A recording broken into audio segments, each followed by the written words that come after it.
So, Joseph, this is a developing story throughout the morning. What's been the reaction so far in South Korea to this latest test?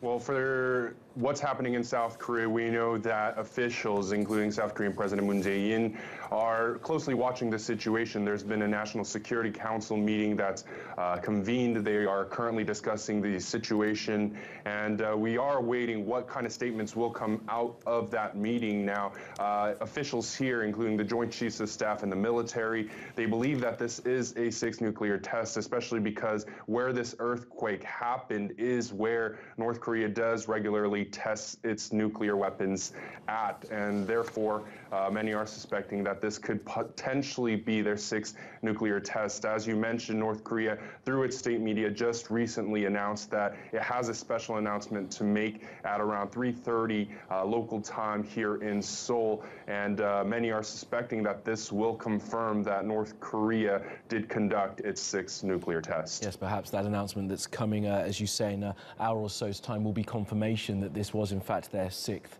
test. And if it does prove to be the sixth test, Joseph, the fact that it's a thermonuclear, a hydrogen bomb, will show that the North's nuclear weapon capability has enhanced significantly.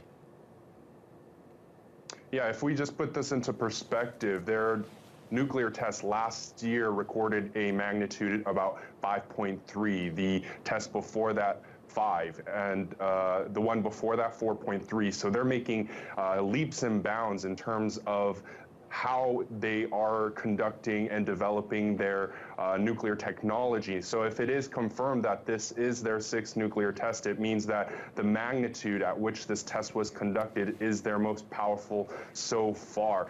That is one of the reasons why we're seeing concerns not only in the South Korean government, but also in the public. If we look at portal sites, we see that the #1 searched item right now on the top portal sites is this sixth potential nuclear test, as well as the earthquakes.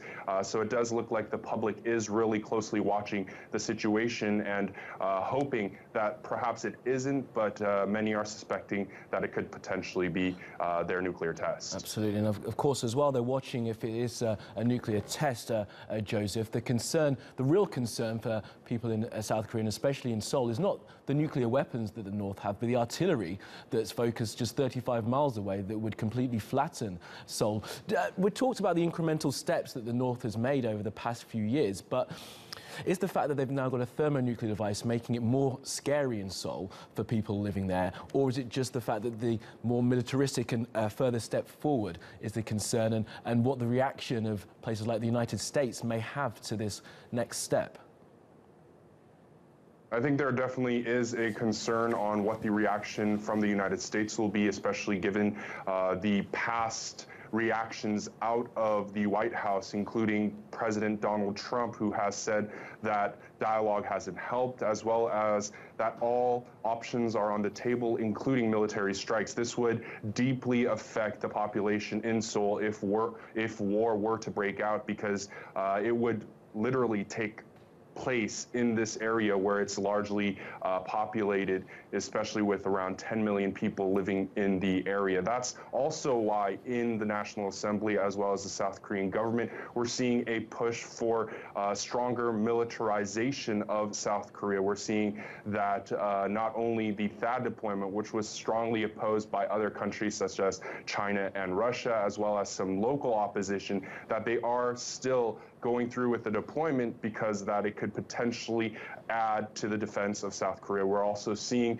that South Korea is testing new types of ballistic missiles, as well as increasing its deterrence on being able to make sure that it can defend itself if North Korea were to attack. Absolutely, and that kind of peace through strength doctrine is something that South Korea, as you rightly say, has sort of talked about in the past few weeks, and obviously what Donald Trump thinks is the necessary way to deal with North Korea. But is there another side to this? There has been talks, the Unification Council there in Seoul has been thinking about talking to the North, although they've been rebuffed. There was talk of perhaps hosting a joint football tournament between the North and the South. How much movement is there to try and speak to the North and see if there's a way of bringing down these tensions diplomatically without raising the stakes militarily?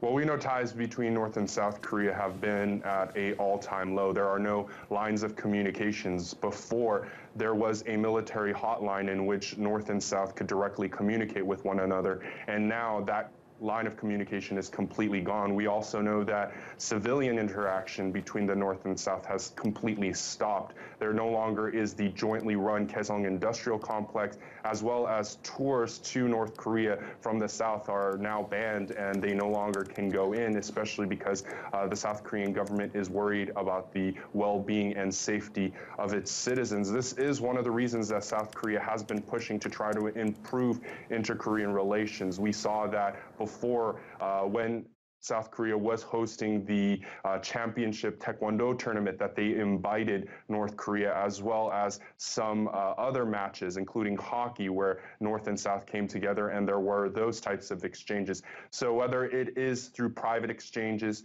or through political exchanges, South Korea is really pushing to try to get on the negotiating table and restart lines of communication. But so far, North Korea has remained mum on the situation, and it doesn't look like ties will be improved if North Korea continues to remain silent and not respond to South Korea's requests.